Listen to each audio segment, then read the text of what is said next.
Most Australians are overpaying tax every single year and it's costing them thousands. I review thousands of tax returns over my career and I see the same common mistakes popping up again and again. In this video, I'm going to show you the most common tax mistakes made here in Australia and how you can fix them. And I'll break it down for you step by step so you can know how to fix it yourself or you can know what to look out for when your accountant's doing your return. Let's start with missing legitimate deductions.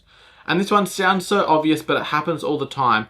People miss out on legitimate deductions and therefore pay more tax than they have to. They either don't claim enough or they just don't know what they can actually claim. But the great thing is this one's an easy fix because it's just a little bit of education and some record keeping and can put you on the right track so you get this part right. There's also common work-related deductions that get missed, whether it's work from home because people think it's too hard or again they don't know how to claim it, work-related subscriptions, maybe it's car-related kilometers because they don't understand the difference between allowances or reimbursements, or maybe it's just things that you didn't even know existed in your industry that you're paying for that you didn't know you could claim. What I always say is know your industry, because what is claimable to someone in this industry might not be claimable to someone in that industry. And where's the best place to start? Well, of course, the ATO website, you can go get occupation-specific guidelines for your particular occupation, but chat to colleagues. Now, when you're chatting to colleagues, use this as an exploration method. Use it to get ideas. Don't use it to get advice. Make sure you're verifying these things. But of course, if you find someone else that does the exact same job as you, speak to them about the type of things they're claiming. And of course, just think logically. Am I spending money on something that is related to my job, related to me earning my income? If the answer is yes, keep a record, research it, and then if it's eligible, claim it in your tax return. Just remember, it could be different for different people. So you might have a teacher who's paying for courses to further their education. You might have a trader who's paying for tools, and you might have an office worker who's working from home. What's claimable for each of these people will be different, but just remember, it depends on your personal situation. Now, sometimes it goes the other way, and we can go from someone who is underclaiming things to someone who's overclaiming or claiming things they shouldn't. So this is obviously a more risky area because now you're not only going to stuff up your tax return, but you're going to have the ATO on your back. So what I mean by this is you can't claim things you're not eligible to claim. And this means that you need to understand what are you actually eligible to claim.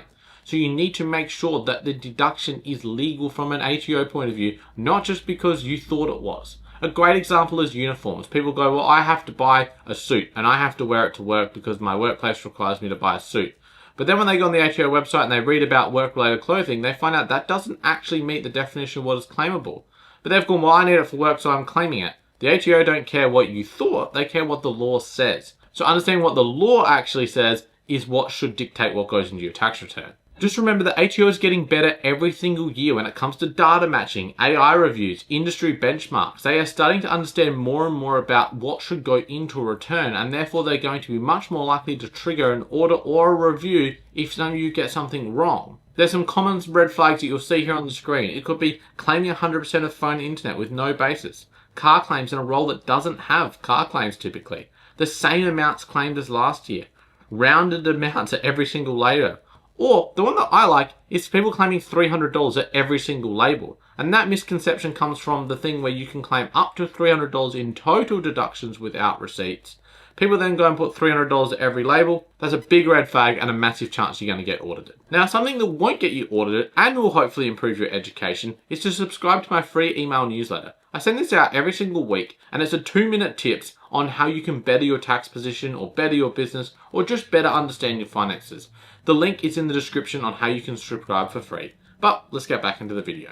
The next common mistake people make is thinking that a tax refund equals winning. And this just isn't true. A tax refund purely means that you have paid more tax than what you needed to based on your taxable income.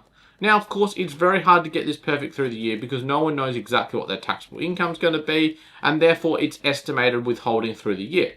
But if you're getting a really large refund, you want to ask yourself, why is this happening? So you can better understand it to work out, is there actually something you could adjust so you could actually get better benefits along the way?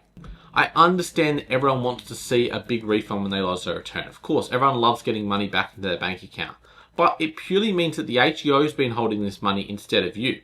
So if you get a $5,000 refund, that means that the ATO has had $5,000 of your money through the year. Instead, if you could work things around so you had that money through the year, you could just park it in an offset account or your savings account, for instance. And since interest rates are a lot higher at the moment, you're going to get a great benefit along the way. So you just want to understand why is it actually happening so you can make an informed decision around that. There are various reasons why you could be getting a large refund. But obviously a lot of it comes down to having more tax withheld than what you need. And this could be due to maybe you're not claiming the tax-free threshold, or maybe you're paying pay-as-you-go installments that are based on old data that's no longer relevant. Or maybe you've got a really large amount of deductions that therefore your tax withholding was fine based on your initial taxable income, but once the deductions were factored in, your income has lowered a lot and therefore you're getting a refund. And if that is the boat you're falling into, I want to ask yourself, are there ways that you could actually avoid paying for these expenses? If you're working for someone and you go, I'm going to pay for that out of pocket, and you pay $100 and you're on an average tax rate of 32.5%, once we factor in the Medicare levy, that $100 you'll spend out, you'll do your tax return, you'll get $32.50 back, but overall you're $67.50 out of pocket. Now if you could go to your employer and say, hey, can you reimburse me for this course or for this cost that I've got? And they say yes, you take your $100 you're out of pocket, they give you the $100 back, you're all square, and you're $67.50 better off than someone who claimed it in their tax return. This is just some basic understanding of why having lots of deductions is not really a great thing. While it's great when you actually go to do the return because it's already happened, you want to start thinking about, well, is there actually a way I can reduce having to spend money on these deductions? Because if you don't have to spend the money in the first place, you'll be in a better off position overall. And the fourth one is doing it yourself when you shouldn't. There are a lot of people in Australia who should do their own tax returns. They're quite simple, they understand it, it doesn't take them long, and they can do it. But there's also some people that shouldn't. And of course, there could be complexity reasons why you shouldn't do your return. Maybe your income's got to a really high stage. Maybe you've got some complex investments, crypto, or you've got some property. Maybe you've got a lot of different sources of income. Maybe you've got a small business. There's very different things that might make your return more complex. But then there's the other factor that is actually the most important thing, and you just don't understand. If you don't understand taxes as well as what you should, maybe you should bring a professional in rather than doing it yourself. And the reason I say this is two-pronged. One, hopefully the professional will actually be able to find some claims or reduce some income and save you their fees, and therefore you're in a better off position obviously overall.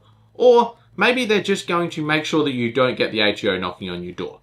Or it could be both. You want to ask yourself, how long are you actually researching things? How long are you spending on this when it actually comes to doing the return? Because once you factor all this in, is it worth your time based on what you could earn elsewhere to do that? Or are you better off just to pay someone else to do your return? We see clients of all different levels of complexity when it comes to doing returns. So we do really basic returns, we do really complex returns.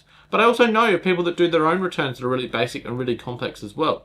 So it's not to say complexity is the only thing. I think the more important question to ask yourself is, do you actually think you're getting everything you need out of your return? If you're not, go and seek a professional, and the easiest way to find a professional that suits you is to purely ask them, have you dealt with someone who looks like me before? And I don't mean physically looks like you. I mean someone who is in the same situation as you, is in the same occupation as you, has the same type of business as you, holds the same type of investments as you. You want to work with a tax agent who deals with other clients that look like you, because it means they're going to better understand yourself. This goes back to what we talked about in the early stages of this video of understanding deductions and knowing what to claim. Of course, you also want to work with an agent who understands deductions and knows what to claim. Now, unfortunately, there's a lot of advice going around online that sounds really smart.